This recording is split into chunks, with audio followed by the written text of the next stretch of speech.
الحمد لله رب العالمين. السلام عليكم ورحمة الله وبركاته. إن الحمد لله نحمده ونستعينه ونستغفره ونعوذ بالله من شرور أنفسنا ومن سيئات أعمالنا. من يهده الله فلا مضل له ومن يضلل فلا هادي له. أشهد أن لا إله إلا الله وحده لا شريك له وأشهد أن محمدا عبده ورسوله. اللهم صل على محمد وعلى آل محمد كما صليت على إبراهيم وعلى آل إبراهيم وبارك على محمد وعلى آل محمد كما باركت على إبراهيم وعلى آل إبراهيم إنك حميد مجيد. Segala puji hanya milik Allah. Kita panjatkan syukur kita pada Allah Tabaraka wa Ta'ala. Pada kesempatan malam hari ini kita kembali untuk melanjutkan kajian kita, pembahasan kitab Riyadhus Shalihin karya Al-Imam Abu Zakaria Yahya bin Sharaf An-Nawawi rahimahullahu ta'ala.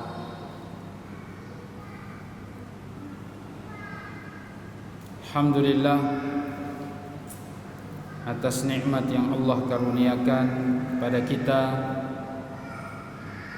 nikmat sehat, kesehatan, kesempatan, dan juga nikmat Islam dan nikmat sunnah. Karena dengan nikmat sunnah inilah kita bisa beribadah dengan semangat.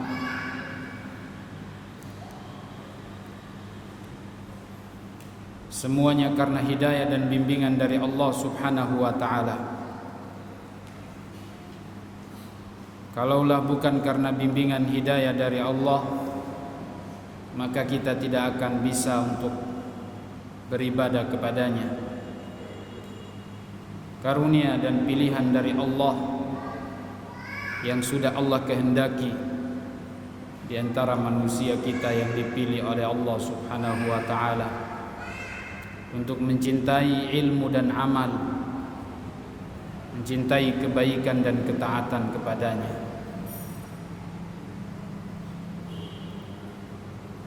Yang kedua, marilah kita senantiasa bersalawat kepada Nabi kita Muhammad sallallahu alaihi wasallam, keluarga dan sahabat beliau radhiyallahu anhum ajma'in. Semoga senantiasa kita selalu meneladani dan mencontoh apa yang mereka lakukan, agar kita menjadi manusia-manusia yang mulia dan diridhai oleh Allah Subhanahu wa Ta'ala, agar kita semoga mudah-mudahan kita bisa berjumpa dengan mereka, insyaallah Ta'ala dikumpulkan bersama mereka di yaumil qiyamah, yaumil mahsyar, wa fil jannah insyaallah ta'ala, dan di surga tentunya.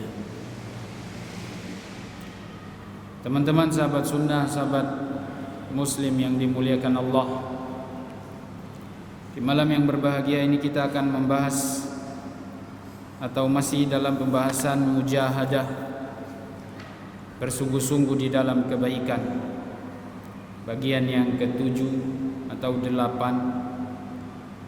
Pada hadis yang ke-10 dari bab ini dan hadis ke-107 atau 108, di situ sebagian penomorannya beda-beda, atau mungkin malah 106. Punya saya di sini 107 di kitab bahasa Arabnya, di kitab aslinya 107. Hadis yang ke-107 ini dari sahabat Anas bin Malik radhiyallahu anhu. An Anas bin Malik radhiyallahu anhu qala an Rasulillah sallallahu alaihi wasallam qala yatba'u ar-rajula aw yatba'u al-mayyita thalathatun ada 3 hal yang akan mengikuti seseorang yang meninggal. Ahluhu wa maluhu wa amaluhu. Keluarga, harta, dan amal. Fayarji'u ithnani wa yabqa wahidun. Yang 2 akan kembali dan 1 akan tetap bersama si mayit, bersama si yang meninggal. Yarji'u ahluhu wa maluhu wa yabqa amaluhu. Harta dan keluarganya yang akan tinggal, yang akan kembali di dunia ini, sementara amalnya yang akan ikut menemani si mayit. Hadis riwayat Bukhari Muslim, muttafaqun alaih. Saudaraku, hadis ini mengingatkan kita tentang nasib seorang manusia. Di sini kata-kata Rasulullah yatba'ul mayyita, 3 hal yang akan mengikuti si mayit. Mayit muslim atau mungkin kafir, mayit laki-laki maupun perempuan, mayitnya kaya atau fakir miskin, mayitnya orang Arab atau bukan orang Arab, mayitnya orang Indonesia maupun Cina, Amerika, siapapun dia. Hanya 3 yang akan ikut ketika dia dibawa ke kuburannya. Ketika dia, si jenazah ini, si mayit ini dibawa ke kuburnya, 3 hal yang akan mengikuti dia.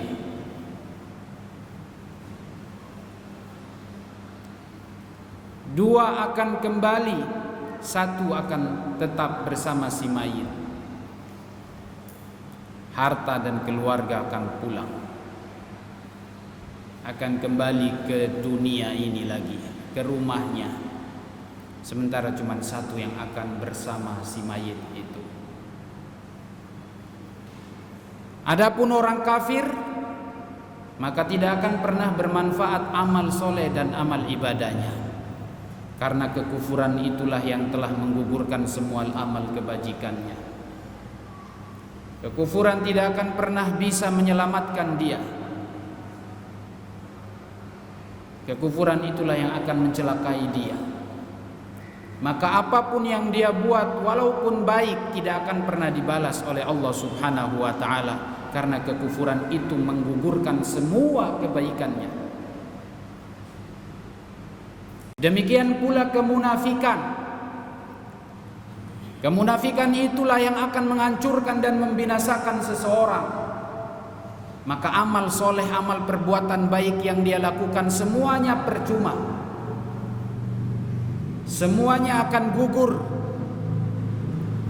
Karena orang munafik itu tempatnya di neraka sebagaimana orang-orang kafir. Kalau orang kafir, Allah mengatakan innal ladzina kafaru min ahlil kitabi wal musyrikina fi nari jahannam khalidina fiha. Orang-orang kafir musyrikin dari kalangan ahli kitab, dari orang-orang ahli kitab Yahudi, Nasara, atau orang musyrikin, semua mereka di dalam neraka jahanam, mereka kekal di dalamnya. Adapun orang munafik, Allah mengatakan innal munafiqina fid darkil asfali minan nar. Orang-orang munafik sesungguhnya mereka di dalam akarnya neraka, di bawah orang Yahudi dan Nasara. Mereka berada di akarnya neraka. Maka sekarang yang kita bahas adalah seorang muslim, seorang mukmin.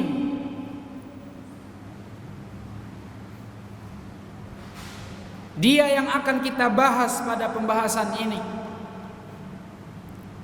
Seorang yang mati akan diikuti oleh 3 perkara.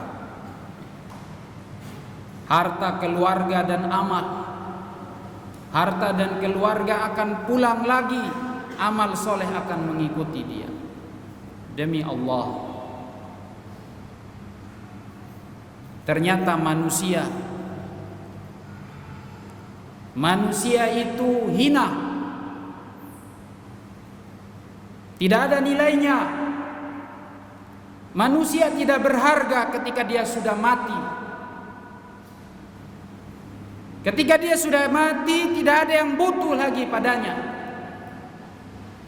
Sekalipun istrinya, sekalipun suaminya, sekalipun bapaknya, ibunya, anaknya, siapapun tidak butuh dengan dia ketika dia sudah mati. Siapa yang akan sanggup menahan si mayit itu di rumahnya? Siapa yang akan sanggup menahan si jenazah itu di rumahnya? Walaupun dia mengatakan, aku tidak akan bisa hidup tanpamu, aku tidak akan bisa makan dan minum, tidur dan bisa beraktivitas kalau engkau tidak ada. Sekarang ketika dia sudah tiada,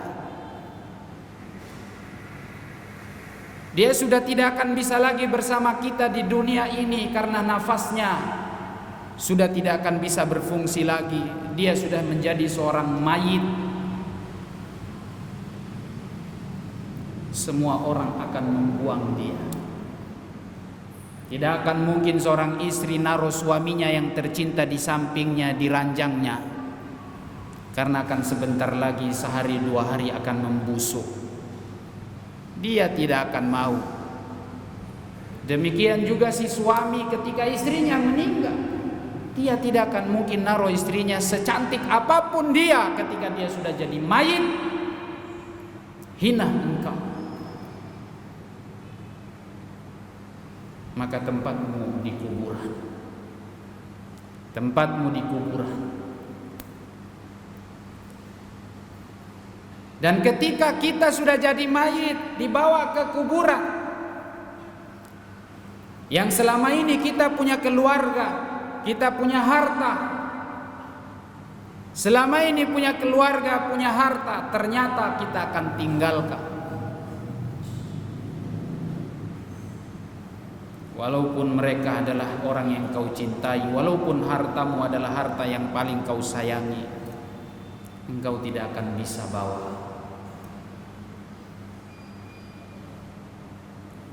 Hanya sebatas sampai di kuburan, lalu kemudian balik lagi.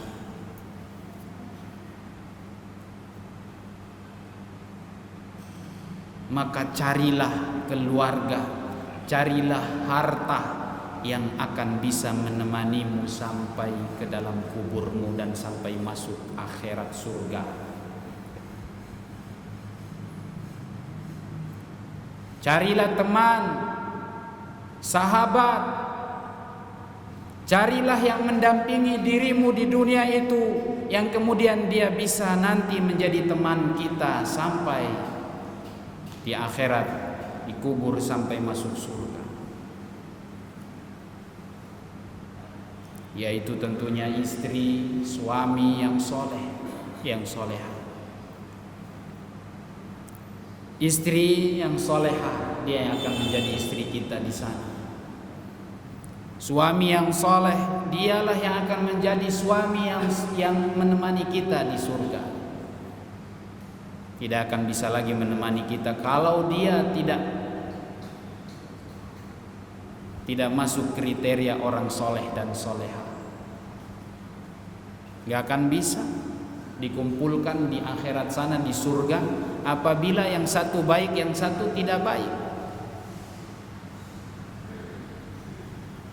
Ketika kita nanti di akhirat sana, kalau amalan kita beda-beda, yang satu soleh, yang satu tidak soleh, si bapak soleh, si anak tidak soleh, si suami soleh, si istri tidak soleh, dan seterusnya. Allah subhanahu wa ta'ala mengatakan, Yauma yafirul mar'u min akhihi wa ummihi wa abihi wa sahibatihi wa banihi likulli imri'in minhum yawma idzin sya'nun yughni.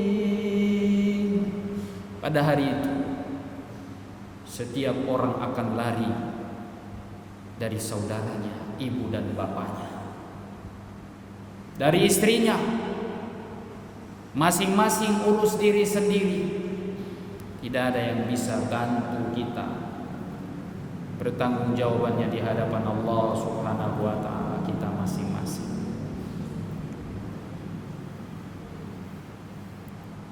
Maka di dunia silakan antum cintai siapa saja. Di akhirat sana kita tetap sendiri-sendiri. Tapi itu jadi amalmu kalau yang engkau cintai adalah orang soleh, dan dia akan bisa menjadi temanmu di akhirat di surga. Maka jangan salah mencintai orang. Jika yang kau cintai adalah orang-orang munafik, yang kau jadikan fans adalah orang-orang kafir, orang-orang fasik, ingat kata Rasul sallallahu alaihi wasallam, al-mar'u ma'a man ahab. Seseorang akan dikumpulkan dengan orang yang dia cintai.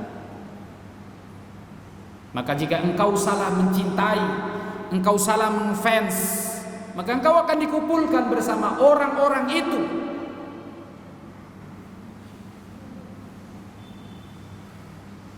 Jika yang kau cintai adalah orang-orang soleh, para nabi, para sahabat, maka insya Allah, karena kata Rasulullah, al-mar'u ma'a man ahab, seseorang akan dikumpulkan bersama orang yang dia cintai. Jibril alaihi salam datang kepada Rasul sallallahu alaihi wasallam mengatakan kepada Rasul, ya Rasul, ya Muhammad, ahibba man syi'at. Ya Muhammad, cintai siapa saja yang kau kehendaki. Cintai siapa saja yang kau kehendaki, fa innahu mufariquh. Di dunia kamu bisa mencintai siapa saja, tapi nanti dia pasti akan berpisah denganmu, dan kamu juga akan berpisah dengannya. Wa'mal ma syi't fa innaka muhasab. Dan berbuatlah sesukamu karena engkau pasti akan dihisab. Jika yang baik, amal soleh pun tetap dihisab, maka apalagi keburukan, apalagi amal yang jahat, engkau akan dihisab semuanya. Jika yang halal pun akan dihisab, maka apalagi yang haram. Lebih dahsyat lagi. Silakan Anda berbuat sesuka Anda, cintai sesuka Anda, benci sesuka Anda, semua itu akan dihisab. Namun jangan salah mencintai, jangan salah benci. Yang kau benci adalah orang-orang beriman dan orang-orang soleh,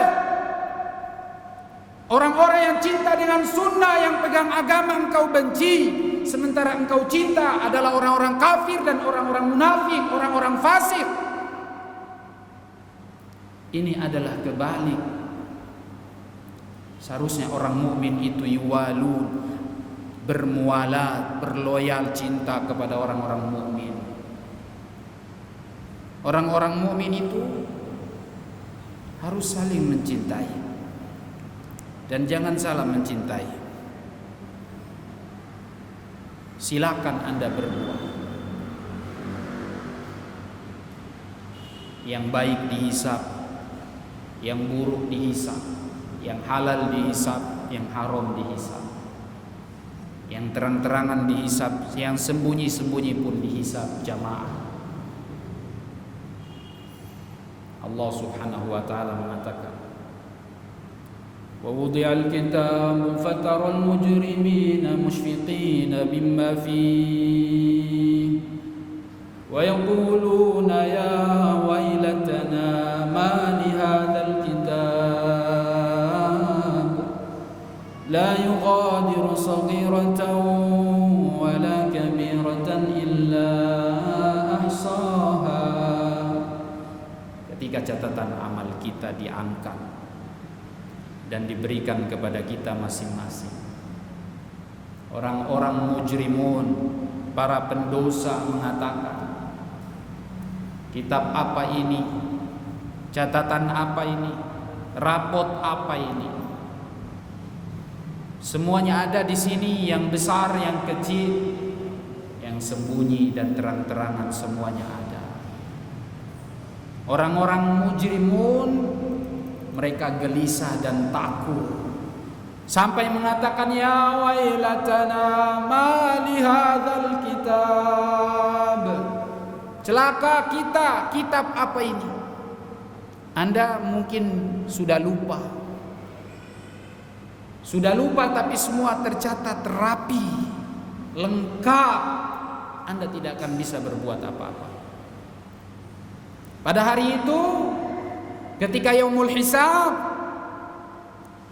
wa yauma tukallimu aydihim wa arjuluhum, al yauma nakhtimu ala afwahihim wa tukallimu aydihim wa arjuluhum.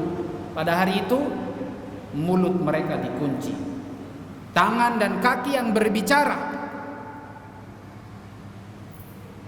Kalau Anda sudah lupa, tangan Anda pernah berbuat apa, kaki Anda pernah melangkah kemana, semua itu ada hisabnya. Apapun yang Anda perbuat, tangan Anda yang bergerak, menggerakkan HP, kemana dia pergi, semua itu dicatat oleh Allah Subhanahu wa ta'ala, diawasi oleh Allah Tabaraka wa ta'ala yang maha melihat, As-Sami'ul Basir, yang maha mendengar dan maha melihat. Apa yang kau tulis semua itu dicatat jamaah. Jarimu itu semua ditanya oleh Allah Subhanahu wa ta'ala.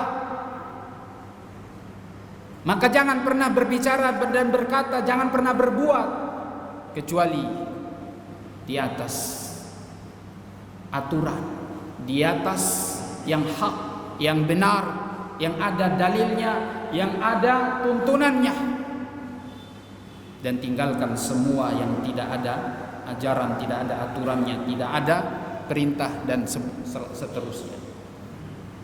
Kita akan ditanya oleh Allah Subhanahu wa ta'ala. La taqfu ma laysa laka bihi ilm inna sam'a wal basara wal fuada kullu ulaika kana anhu mas'ula. Semua akan ditanya. Subhanallah.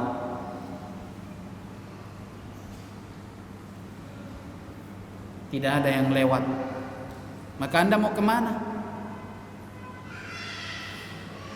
Sudah selesai, sudah. Anda sekarang jadi mayit.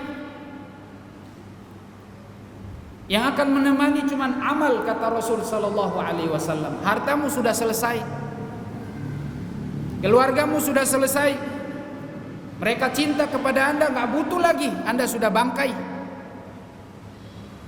Enggak akan mungkin mereka biarkan Anda tinggal di rumah. Jadi dunia itu tidak butuh kita. Dunia nggak butuh kita di dunia sini nih, ya. Dunia nggak butuh kita.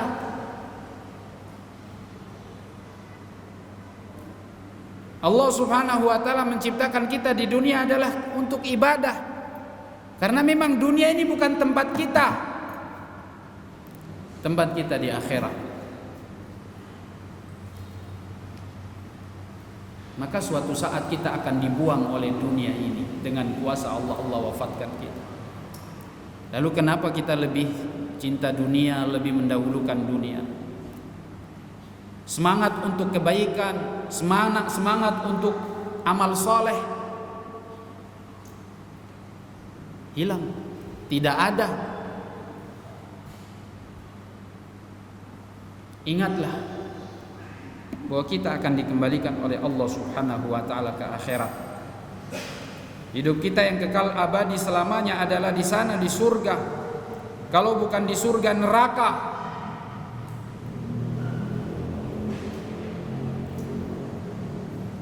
Semua ada hisabnya. Maka berbuatlah yang baik, Anda akan mulia. Anda akan selamat.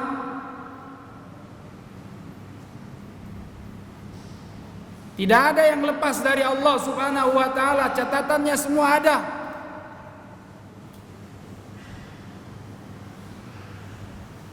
Islam itu luar biasa.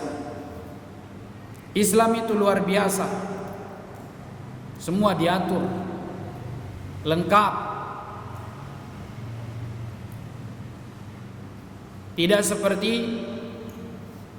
manusia-manusia yang tidak menggunakan akalnya untuk mengikuti Al-Quran, wahyu bimbingan Allah Subhanahu wa ta'ala.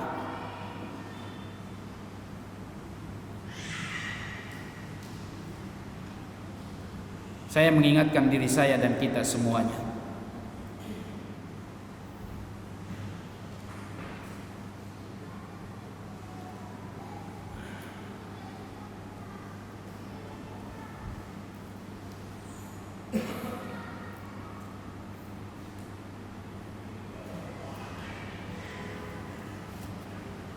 lantas apa yang harus kita lakukan? Ya tentunya amal, karena cuman amal yang akan kekal abadi. Amal soleh. Karena memang itulah tujuan kita diciptakan oleh Allah Subhanahu wa ta'ala. Tidak ada yang lain. Anda tinggal di dunia ini cuman untuk ibadah, amal. Bagaimana engkau buat keluargamu itu bisa menghantarkanmu ke dalam surga? Engkau punya keluarga, anak dan istri. Bagaimana engkau jadikan mereka itu bisa menghantarkan engkau ke dalam surga? Sekaligus engkau mengajak mereka, membawa mereka ke dalam surga.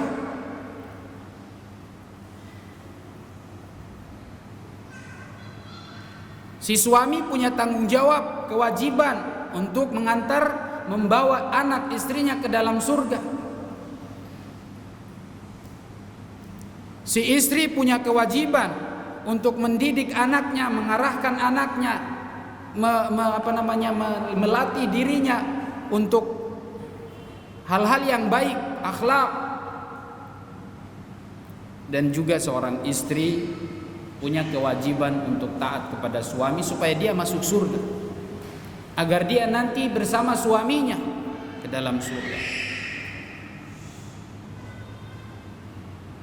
Si suami wajib mengarahkan anak istrinya supaya masuk surga, si istri wajib juga untuk taat pada suaminya supaya masuk surga.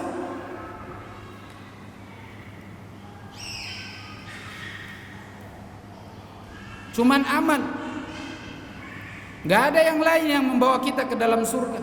Hartamu yang sekarang kau miliki, berapa banyak harta yang kau kumpulkan hari ini? Coba engkau manfaatkan untuk amal. Karena cuman amal inilah yang akan menyelamatkan. Keluarga boleh engkau miliki, harta boleh kau miliki, jabatan boleh kau miliki, semuanya boleh kau miliki. Tapi semua harus bernilai amal, bernilai ibadah. Nanti di hari kiamat, yang punya harta, yang punya kekayaan akan mengatakan kepada Allah, mali, mali, hartaku, hartaku. Allah bilang padanya, wa malaka min malik illa ma akalta fa afnait.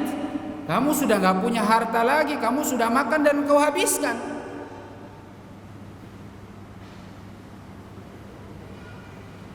Engkau pakai, engkau habiskan. Fa anfaqta wa amdait.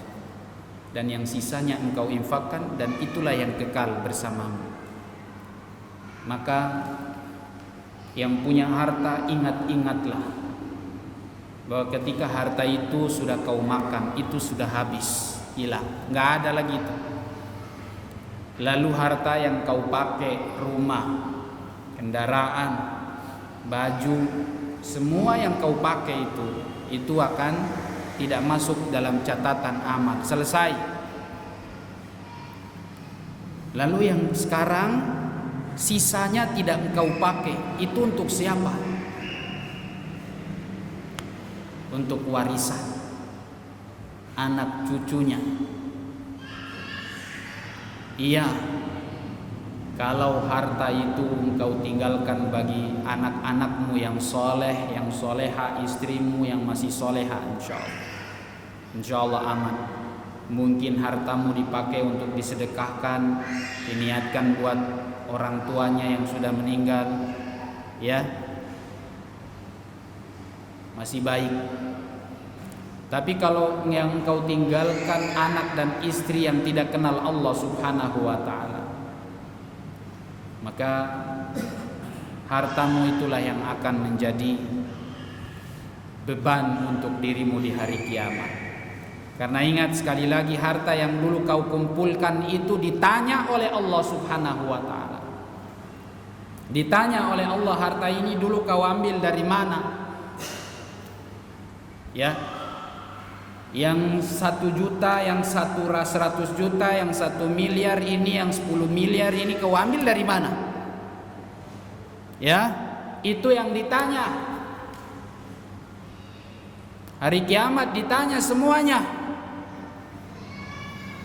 Lan tazula qadama 'abdin hatta yus'ala an 4 yaumal qiyamah. Hari kiamat akan ditanya seseorang 4 pertanyaan. Enggak boleh dia gerak itu di padang mahsyar, antum diam. Allah bilang waqifuhum innahum mas'ulun. Tahan, hentikan mereka. Mereka semua ditanya. Enggak ada yang lolos. Allahu akbar. Pemeriksaan Allah itu jelas, nggak ada yang tersembunyi. Kalau di dunia boleh antum sembunyi, korupsi 5 miliar, ya, pancuri 5 miliar, itu bukan korupsi tapi pancuri, ya, namanya pencuri sudah. Tapi bersembunyi, nggak ada yang tahu, lari sana sini, KPK sibuk, ya, polisi sibuk, sogok sana lagi, sogok sini lagi. Alhamdulillah, di hari kiamat gak ada yang lolos. Hartamu ditanya secara umum, min aina akhadta wa fima anfaq. Dari mana kau dapat dan untuk apa kau infakkan? Maksudnya yang kau gunakan untuk apa? Dari mana? 2 pertanyaan, dari mana dan untuk apa? Maka hati-hatilah engkau saudaraku. Jam tangan yang kau beli hartanya dari mana? Kopiah yang kau beli itu dari mana?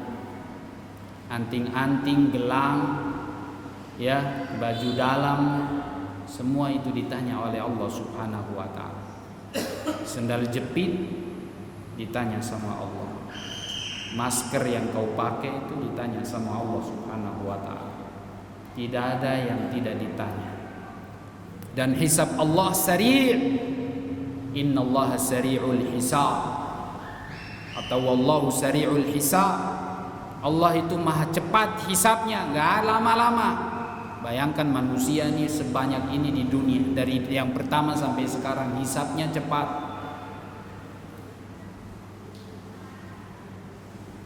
Allah mampu semuanya. Maka sadarlah kita bahwa harta ini kalau tidak menyelamatkan kita, ya justru membinasakan kita. Apalagi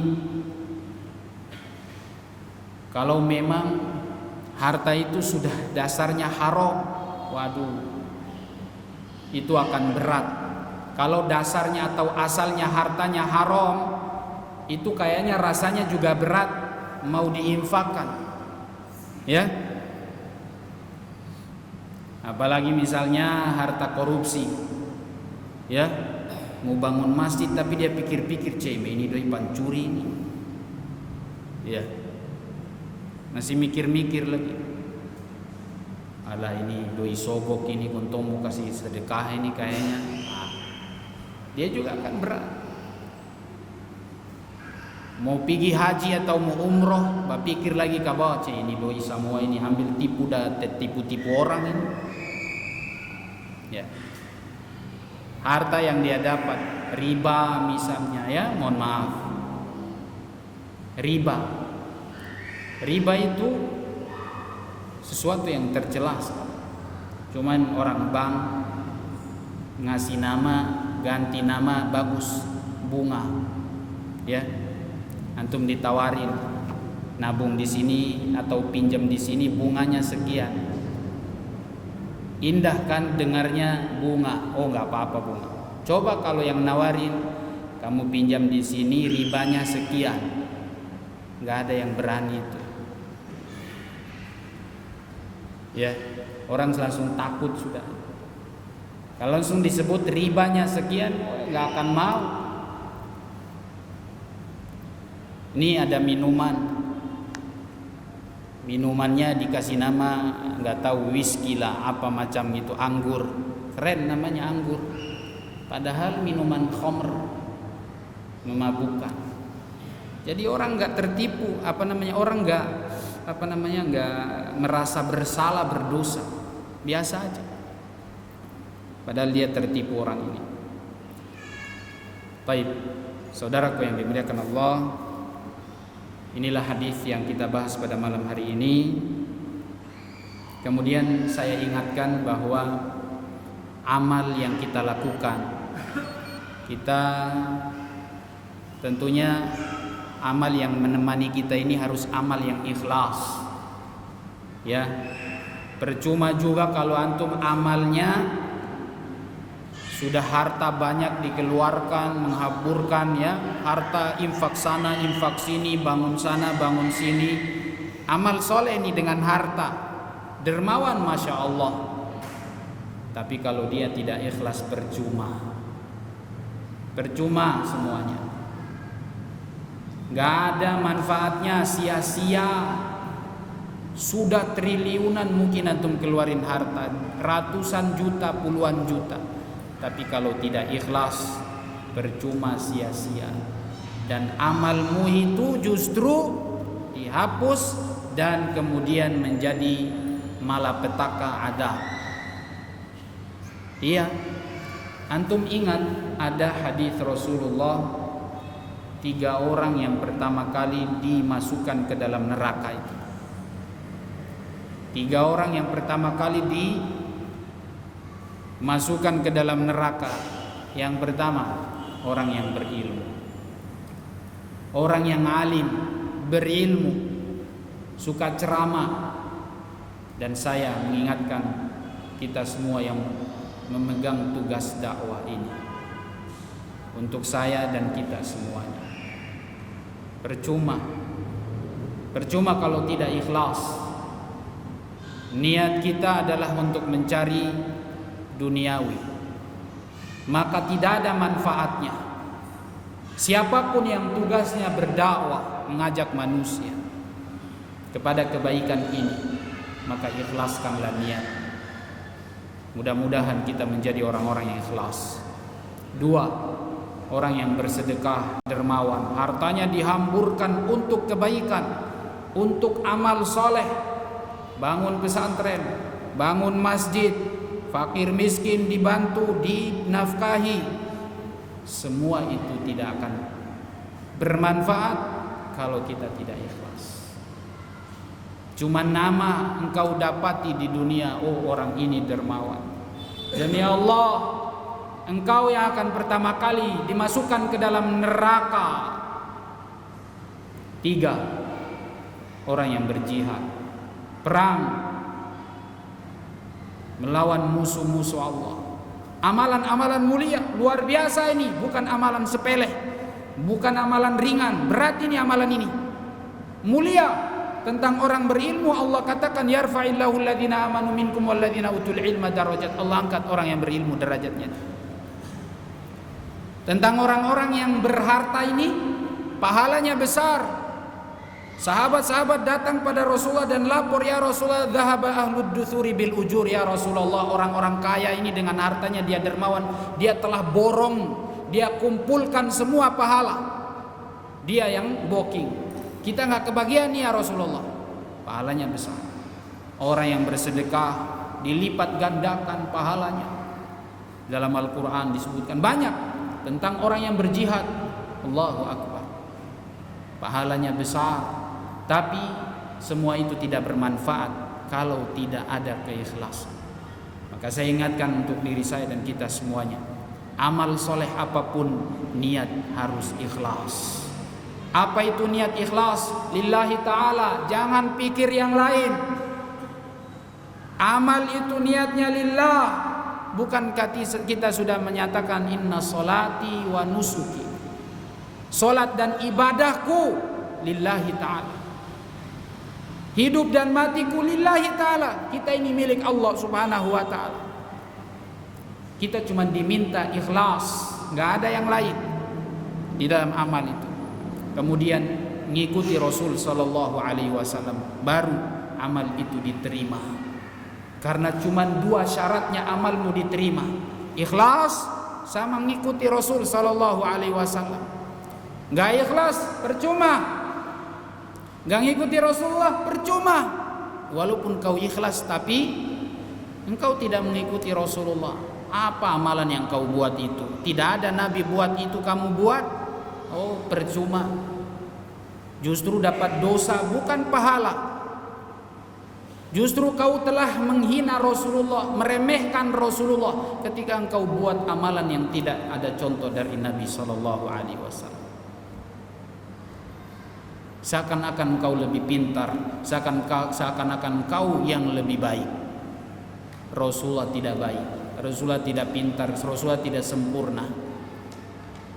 Itu konsekuensinya. Buat apa engkau buat amalan yang tidak ada ajarannya dari Rasulullah? Katanya cinta sama Nabi sallallahu alaihi wasallam. Bukankah cinta kepada Nabi itu harus mengikuti Rasulullah atau mengikuti Nabi? Allah bilang, "Qul in kuntum tuhibbunallaha fattabi'uni." Kalau kalian cinta pada Allah, ikuti aku. Yuhibbukumullah wa yaghfir lakum dzunubakum. Ikuti aku, Allah cinta sama kalian. Allah ampuni dosa kalian. Kalau kalian mau dapat cinta dari Allah, dapat ampunan dari Allah, ikuti Nabi sallallahu alaihi wasallam. Percuma. Harus ikhlas ngikut Nabi sallallahu alaihi wasallam. Berjuang mati-matian puluhan tahun antum sholat enggak sesuai sama contoh Nabi, ajaran Nabi, percuma.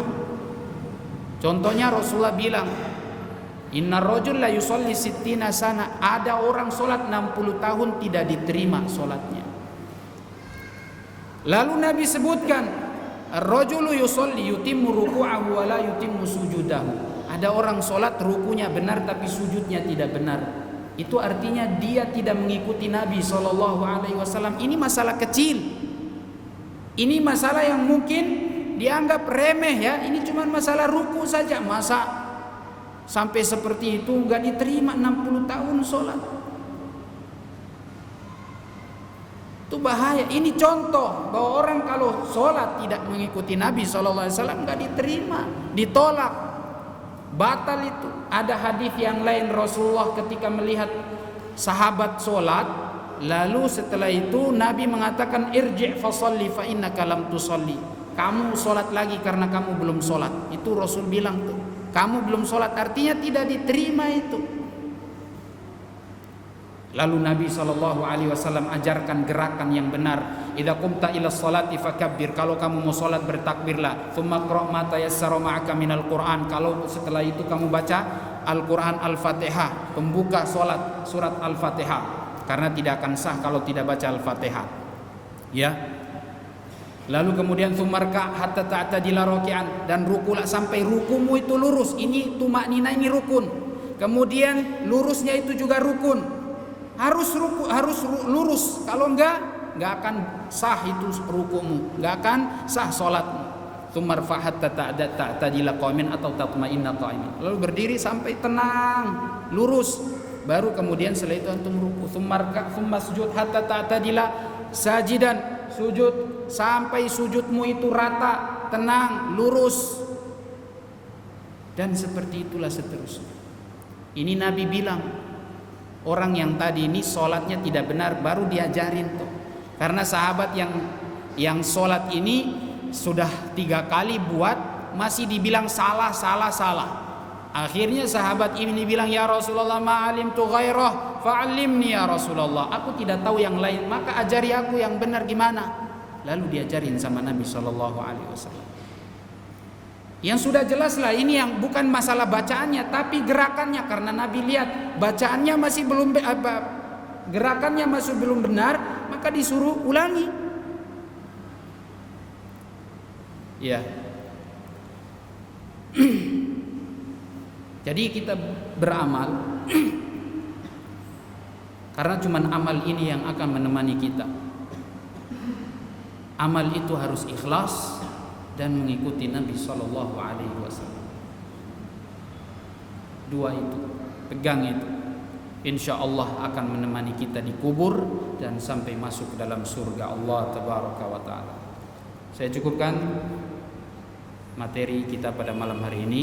Saya tutup dengan doa kafaratul majlis. Subhanakallahumma wa bihamdik, asyhadu an la ilaha illa anta, astaghfiruka wa atubu ilaik. Assalamualaikum warahmatullahi wabarakatuh.